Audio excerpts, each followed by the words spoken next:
আসসালামু আলাইকুম রহমতুল্লাহি ওয়া বারাকাতুহু। সমস্ত প্রশংসা বিশ্বনিয়ন্তা মহান আল্লাহ রব্বুল আলামিনের জন্য। অতঃপর শতকোটি দরুদ ও শান্তির ধারা বর্ষণ হোক হুজুর পুরনূর আহমদে মুজতবা মুহাম্মদ মুস্তাফা সাল্লাল্লাহু আলাইহি ওয়াসাল্লামের প্রতি, পড়ুন আল্লাহুম্মা আমিন। শ্রদ্ধেয় ইসলাম হিতাকাঙ্ক্ষী মুসলিম সুধী সমাজ, আজকে আমি আপনাদের সম্মুখে বিসমিল্লাহির রহমানির রহিম সম্পর্কে দু চার কথা বলে আমি আমার বক্তব্যের সমাপ্তি করব ইনশাআল্লাহ। বিসমিল্লাহির রহমানির রহিম সম্পর্কে প্রথমে ছন্দের মাধ্যমে শুনুন। কলমা কোরআনে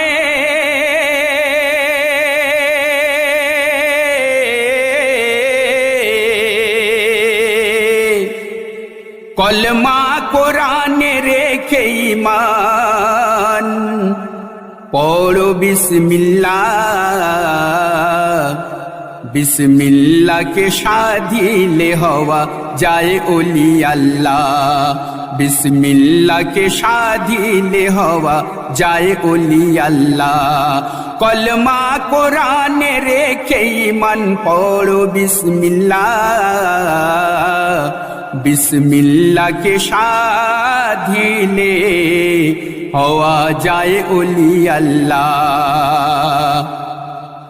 শোনো ইবাদতকারী যারা করছো ইবাদত, একিন ইমানে রাখো প্রথমে বিসমিল্লাহর মুহাব্বত। বিসমিল্লাহির রহমানির রহিম 19টি অক্ষর, 786 মাঝে আছে বিসমিল্লাহর খবর। বিসমিল্লাহ গলদ হলে হবে আধার আখেরাত, ভেদ জানিতে খাঁটি পীরেরই কাছে হও বায়াত। তাই তওবা করে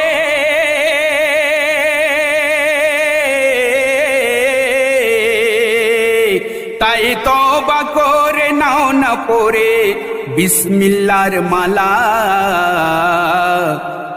বিসমিল্লাহকে সাধিলে হওয়া যায় ওলি আল্লাহ, বিসমিল্লাহকে সাধিলে হওয়া যায় ওলি আল্লাহ।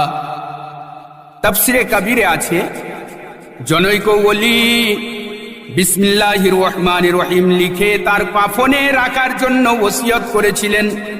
এর উপকারিতা সম্পর্কে জিজ্ঞাসা করা হলে তিনি বলেছিলেন, আমি কিয়ামতের দিনে বলবো, আল্লাহ রব্বুল আলামিন দুনিয়ায় কোরআন প্রেরণ করেছিলেন যার শিরোনামের সঙ্গে ছিল বিসমিল্লাহির রহমানির রহিম।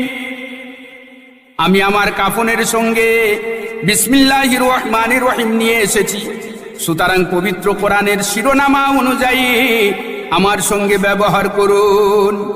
ইমাম সাফফার বলেছেন, যদি মুর্দার কপালে অথবা কাফনে আহাদনামা লিখে দেওয়া হয় তাহলে আশা করা যায় যে আল্লাহ তাআলা মুর্দাকে ক্ষমা করে দেবেন এবং কবরের আযাব থেকে নিরাপদ করবেন। হযরত আমির মুআবিয়া রাদিয়াল্লাহু তাআলা আনহু হুজুর পাক সাল্লাল্লাহু তাআলা আলাইহি ওয়াসাল্লামার নখ মুবারক, চুল মুবারক তার চোখে এবং কপালে মুখে রেখে দেওয়ার জন্য ওসিয়ত করেছিলেন। এই সমস্ত উদ্ধৃতি হতে দিবালোকের ন্যায় প্রমাণ হয় যে কবরে বিসমিল্লাহ শরীফ, দুআয়ে আহাদনামা, সাজরা শরীফ ইত্যাদি দেওয়া জায়েজ। কোরআন শরীফে মোট 114টা সূরা আছে। একমাত্র সূরা তওবা ছাড়া সমস্ত সূরার প্রথমে বিসমিল্লাহ লেখা আছে। প্রত্যেক জায়েজ কাজের পূর্বে বিসমিল্লাহ পাঠ করা মুস্তাহাব, আর নাজায়েজ কাজের জন্য বিসমিল্লাহ পাঠ করা নিষেধ। এখন একটা প্রশ্ন, আরবি ভাষায় প্রথম অক্ষর আলিফ এবং দ্বিতীয় অক্ষর বে। আল্লাহ তাআলা তার পবিত্র কালাম প্রথম অক্ষর আলিফ দিয়ে আরম্ভ না করে দ্বিতীয় অক্ষর বে দিয়ে কেন আরম্ভ করলেন? এর উত্তর মনোযোগ দিয়ে শুনুন। ইনসান আলামে আরওয়াহ বা আত্মা জগতে পয়দা হয়ে সর্বপ্রথম বালা শব্দ উচ্চারণ করেছিল, অর্থাৎ আল্লাহ তাআলা আলামে আরওয়াহতে বলেছিলেন, আলাস্তু বিরব্বিকুম, আমি কি তোমাদের প্রতিপালক নই? এর উত্তরে সবাই বলেছিল বালা, অর্থাৎ হ্যাঁ। ইনসানের মুখ থেকে সর্বপ্রথম বে অক্ষর উচ্চারণ হয়েছিল, তাই আল্লাহ তাআলা তার পবিত্র কালাম বে অক্ষর দিয়ে আরম্ভ করেছেন, যাতে কালামুল্লাহ শরীফ পাঠ করার সাথে সাথে বান্দার আলামে আরওয়ার কথা স্মরণ হয়ে যায়। বে অক্ষরের কথা সংক্ষেপে আলোচনা করলাম ভাই। এবার ছন্দের মাধ্যমে শুনুন। কলমা কোরআনে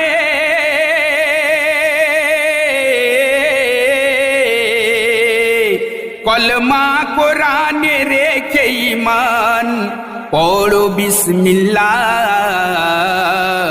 বিসমিল্লাহকে সাধিলে হওয়া যায় ওলি আল্লাহ, বিসমিল্লাহকে সাধিলে হওয়া যায় ওলি আল্লাহ। ফজর জোহর আসর মাগরিব এশা যখন হয়, মুমিন তখন ওযু করে দাঁড়ায় মুসাল্লায়। ওযু না করিলে ওগো হবে না নামাজ, ওযু করেই তবে নবী গিয়েছেন মিরাজ। হর ইবাদতে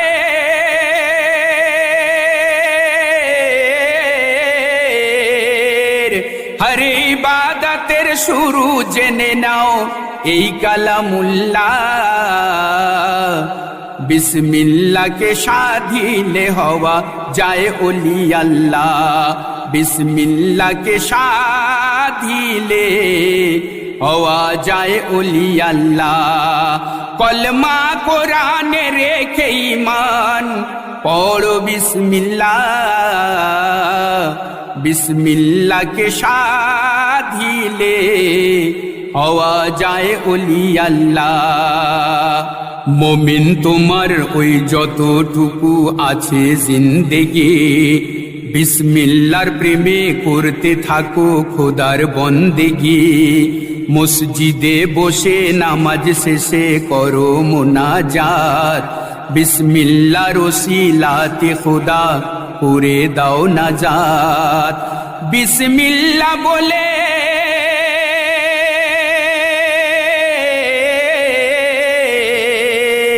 বিসমিল্লাহ বলে শুরু করো আলহামদুলিল্লাহ।